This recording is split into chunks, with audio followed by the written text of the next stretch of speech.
This is the Naturehike Cloud Peak 2 backpacking tent. Is it any good? How do you pitch it? Are there any ways that you can make it any better? That's what this video is all about. So let's get some statistics out of the way first. This tent weighs 2.5 kilos. The retail price is about £190. You can pick it up off Amazon for about 160. It's a two-person tent. Technically, it's four season, though how you define four season depends on you really. But the main thing is the fly sheet sits nice and low to the ground, and it has a geodesic design. What does that mean? It means that with the poles in place, the tent stands up by itself. It doesn't need guy lines to hold it up. It uses 3 poles that are 8mm diameter and made of aluminium. The design is remarkably similar to the Hilleberg Alac, and the Hilleberg retails at £1,200. This obviously is much better value. Now, as for the materials it's made out of, a bit tricky because the Naturehike website is a bit vague about this. The fly sheet material is 10 denier silicone coated nylon. The website says it's in one place it's got a hydrostatic head of 2 meters, and in another place it says 4 meters. I think probably the 4 meters is likely to be more accurate. The ground sheet of the inner is 20 denier nylon, and that has a hydrostatic head of either 3 meters or 4 meters, depending which part of the website you're looking at. The shape is basically a hexagon when you look down it from on top. What's good about it? Well as being good value, it's remarkably spacious inside. It's a two-man tent. It's got 2 very large vestibules, and the interior height is quite generous. In the middle of the inner, there's well over 1 meter of interior space, so you can kneel up quite comfortably, and there's lots of room to move around. So it's very spacious feel inside. Another big strength of the Cloud Peak is that it can be pitched quickly. My son Torrin's good at this, so he's showing you how it should be done.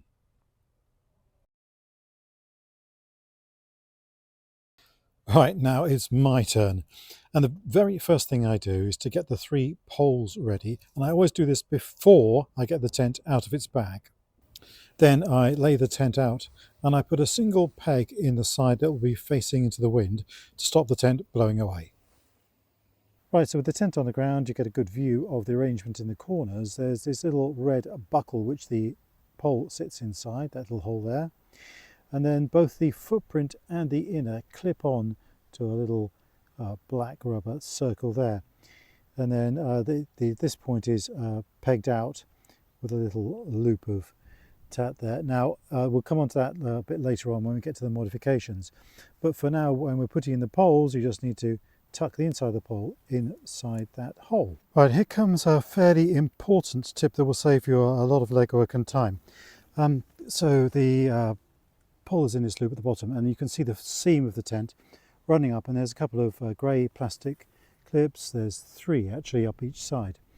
What I'm going to do is immediately after tucking the end of the pole into the red buckle, I'm going to clip on the next 2 buckles,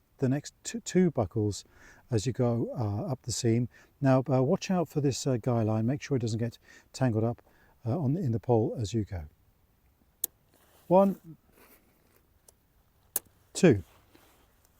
So what I'm going to do now is go to the other end of this pole, do exactly the same thing. Now it is quite confusing when you get started trying to work out which buckle to put the pole into, especially when you're doing the first pole. So I just follow the line of the seam in the straight line along until I get to the red buckle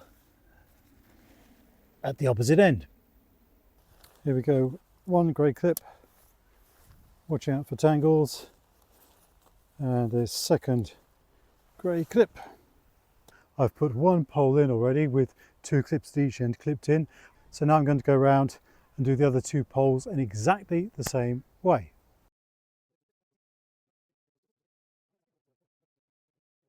Right, so you can see that the tent is starting to take shape already.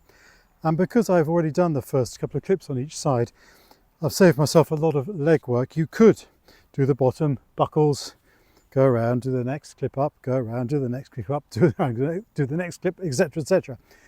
So I find that by doing the bottom 2 clips whilst I'm there saves me a lot of legwork, and also means that the tent is starting to take shape already, and it's easy to spot where the poles go. Tent's moving around in the breeze a little bit already, but it's not going anywhere because I got it pegged down, and also because it's pegged down on the windward side, it's going to stay facing the correct way.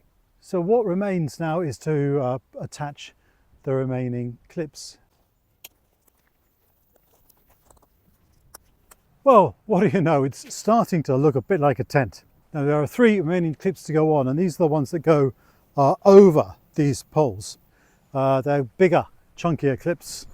So these top clips, I've put them over the pole that's uppermost. That way any loads are transmitted down through the other poles as well. If you hang them over the lower poles, obviously you're losing a bit of strength. And when they're in place, you'll find that the tent is a lot more taut and is starting to adopt its natural hexagonal shape. Well, it's starting to look a bit like a tent, isn't it? But you can tell it's not quite right now. And these yellow tapes across the doorways are still quite slack, and there's a bit of flapping going on around the sides. So what I do now is give it a good shake, to shake out the corners and let it naturally settle into its proper taut shape. Okay, now that's done, it's looking a bit happier. Next thing I'm going to do is go around all 6 corners at the bottom of the poles and peg them out. Now you'll notice the order I'm doing the pegging out. Basically, I'm doing the 4 corners of the inner first. So if you like, doing the corners that have got the footprint attached. So those are the first corners that I get tensioned out nicely and put a peg in. And then the last 2 that I do are the poles that basically form the outside of the vestibules. So now I've pegged it out, you can see that the sides are a lot tauter and flatter. And in particular, these yellow bands across the doorways are nice and tight and straight as well. So as we go around, there's no flapping at all. Each side is equally nice and tight. Now you will have noticed there's one thing I haven't mentioned at all, this big patch of fabric here. What's this all about then? Huh? It's needed because on top of the tent there are 2 large triangular mesh ventilation panels, which are very good for keeping the air fresh inside and helping reduce condensation. But in rainy weather they need to be covered, and that's what this thing is all about. As it comes from the factory, this isn't attached in any way, and it's a funny old sort of hexagonal, funny old shape. I have permanently attached 2 corners in the correct place, so it just saves hours and hours of trying to work out which way round it should go. I leave this job till the very end because I need to be able to see what the poles are doing and this kind of thing. So when I'm happy with the pitch of the tent, then we can put the, I'm going to call it umbrella, in place. Ta-da! The idea is that the seams on the umbrella line up with the poles as they go over the top of the tent. I defy anyone to get them to actually line up perfectly all the time, but what I do with these bungees is give them a bit of a twist. So I wrap these bungees around the pole once before I attach it onto the hook, and that does 2 things. It makes it just that little bit tighter, and it also means that it stays more in line with the direction of the pole. Right, we're nearly there. The next thing I'm going to do is to put pegs in the remaining loops that are halfway along the side panels. There aren't any on the doors, so I've got 3 more to do in the middle of the side panels.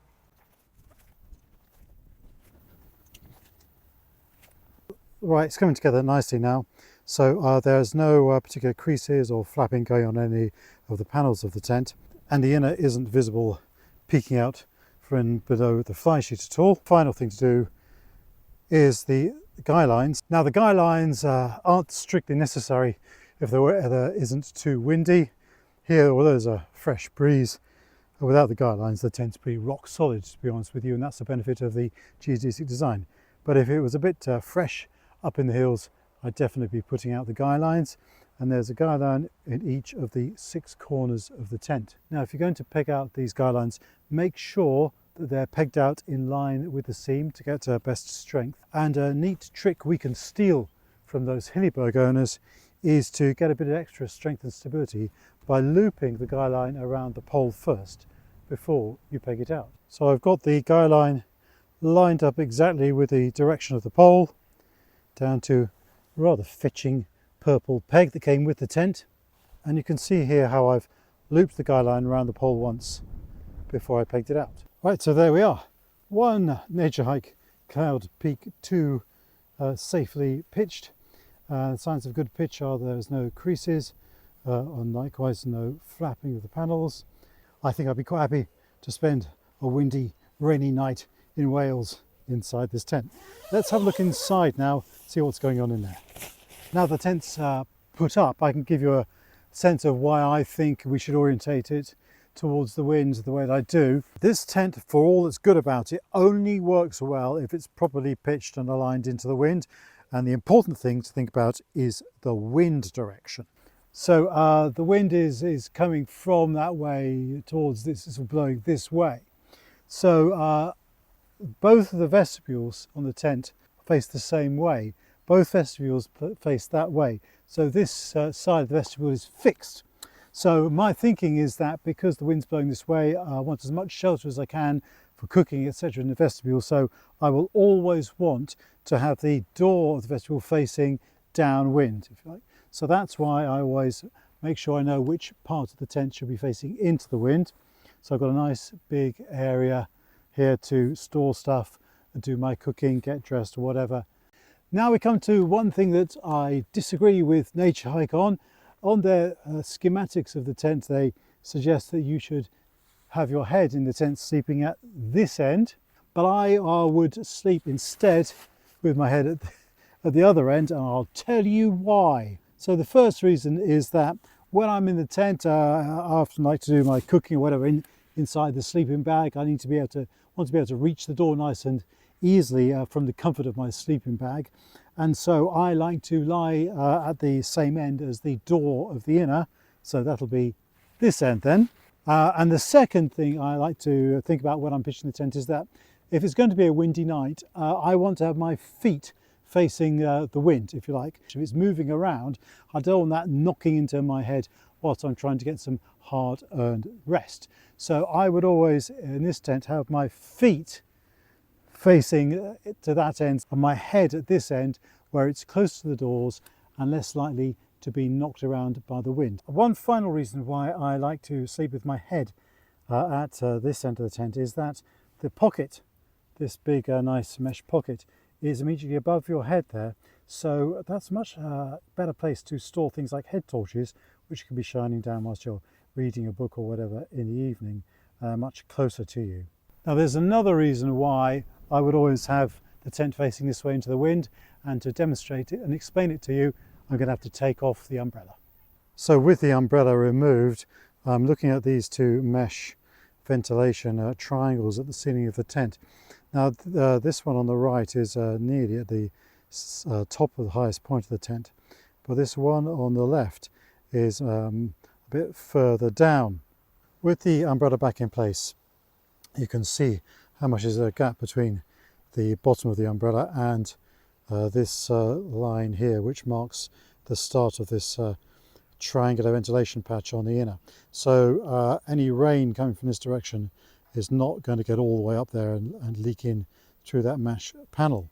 But if we have a look round to the other side, here, you can see the mesh just poking, and there's through there. It's very close to the bottom of this umbrella.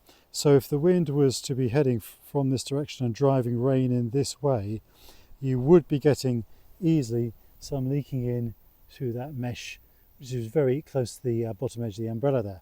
So that is why, folks, that is why I always have the tent pitched so that the wind is heading from this direction. It gives you much better shelter inside the vestibule, and there's much less risk of any leakage coming up through the mesh panel and of the roof in the fly. Right, so that's the tent pitched and it's looking good, nice and taut, rock solid, a very nice place to spend a night, whatever the weather. The next part of the video, we're going to look at how to make this tent even better. Now, I've already mentioned that one of my easiest, most obvious things is to tie the umbrella onto its attachment point in two corners. So there's one here and the one next to it there, and I've chosen to do it on the two corners that will always be facing into the wind, because that way as it flaps around when I'm pitching the tent, the umbrella will always sort of blow over the tent into roughly the right place. Next modification, halfway on the side of these panels there's a peg out loop, and as it comes from the factory it's a length of nice bright yellow Dyneema. The problem is that in the UK often we're on stony ground, and so a fixed length line it doesn't give you much choice as to where you put in your peg really. So what I would do is to replace that with a length of bungee, the famous bungee. It doesn't have to be too thick. This is 3mm bungee, and started life as a loop about 30 centimeters long. And now with that bungee I've got a huge range of places where I can try to put in the peg successfully, so that can go in there, and I've done that on all of the 4 corners where there is a midpoint peg out loop. This point, which is the middle of the panel that faces into the wind, I always mark distinctively, and in this case I've marked it with a very, very bright garish pink bit of Dyneema. There's no missing that, is there, in the stuff sack when you're trying to pitch the tent in a hurry in the dark. So when I find that pink loop, I know exactly what it is and where it goes, and I peg that into the ground, and that holds the tent in place happily in the right direction whilst I'm doing the rest of the pitching. Once I've got the tent pitched, then I can replace it with a bungee just like I do on all the other panels. And we have a similar situation on the peg out points at the bottom of the poles, where there's a fairly short length of cord for you to peg out in, and again in the UK that's going to be a bit of a problem if you're not too careful. So I've changed that setup a lot, and what I've done is to fit a clip attached with a cable tie, as it happens, to the red bracket, and then this clip goes to a cord which can go out to a loop around a peg. I just happen to have set my cords at about, I don't know, what's that, 20-25 centimeters long. Now that means that I've got a huge amount of choice about where I can put this peg. If I want to put it, if there's a gap quite close to the tent, I can get the peg in the ground then just cinch up this cord through the cleat. Likewise, if it's very stony ground and I'm struggling to find somewhere to put the peg, I can put it way out here into the ground and then just cinch up the cord. So it's that's about 30 centimeters away. So by ditching the factory loop and replacing it with a cord with a cleat, I've got a lot more choice, and it's going to be a lot easier to peg down the corner of the tents. If I remember, I will put a link to the source of these cleats on the description of the video. Due to the nature of the tent, it's tricky to rig up any kind of a washing line. There's just one hook in the middle of the tent at the top. So what I've done is I found a bit of Velcro-y loop and attach that as well, which means I can sort of strap things up there instead. I have seen that some people have sewn on extra loops to make like a triangular washing line. That seems like a pretty good idea if you tend to use that kind of thing. For me personally, I don't like to have damp stuff inside the tent. I prefer to have it under the vestibule, and so what I've done is to thread a hook onto this bungee that attaches the inner to the outer and pulls it out, and that's a lovely point to attach stuff to, hang stuff. Now often that might be a rubbish bag, might be some wet clothing, might be a head torch to show what you're doing whilst you're cooking or whatever. So a little hook on this bungee is a fantastic help when you're pitched. I find doing up the little straps and toggles to hold back the doors takes time and is really fiddly, especially with cold fingers, and there's no room for adjustability either. So I use nice chunky clothes pegs, and you'd be surprised how useful they are around the tent, especially for sort of hanging up damp clothes onto guy lines or whatever. So a big couple of chunky clothes pegs to hold the doors open is a great idea. Now the doors on the inner are actually a sort of a T, because there is a short section of zip along here, so you can get a bit of extra space in the doorway. But unfortunately, there's no way of holding them back open. They're just going to flap around in the wind. And this is another place where a clothes peg works wonders. Look at that, fantastic. Now with the tent pitched nice and taut, this yellow tape across the threshold of the vestibule should be nice and low and out of the way. It is a little bit of a trip hazard though, so I can guarantee at some point you will trip up over it. I have heard of people choosing to cut this and to put a clip part way along. Perhaps you would cut it at one end and put a clip there, so that once the tent is pitched and the corner is nicely pegged down, you can undo this yellow tape, roll it away and pack it away safely in one corner so you're not going to trip over it. To be honest, I haven't been quite brave enough to do that myself yet. Perhaps that's one for another day. My final modification is about the guy lines. So at the moment as it comes from the factory, they are pegged out and they attached to a single point, possibly wrapped around the pole as well. But personally, when the weather's windy, I like to have the guy lines attached in two places with a more triangulated pull, and I also like to have them attached further up the pole as well. Let me show you what I mean. So now what I've done is to double up the guy line and extend it a lot further from the tent. So the guy line attaches at the point it originally did, runs out to the peg. It's on a much longer guy line, so the peg's further away. Then it comes back and attaches to a loop higher up the pole. So I've used the same loop that the hook attaches to.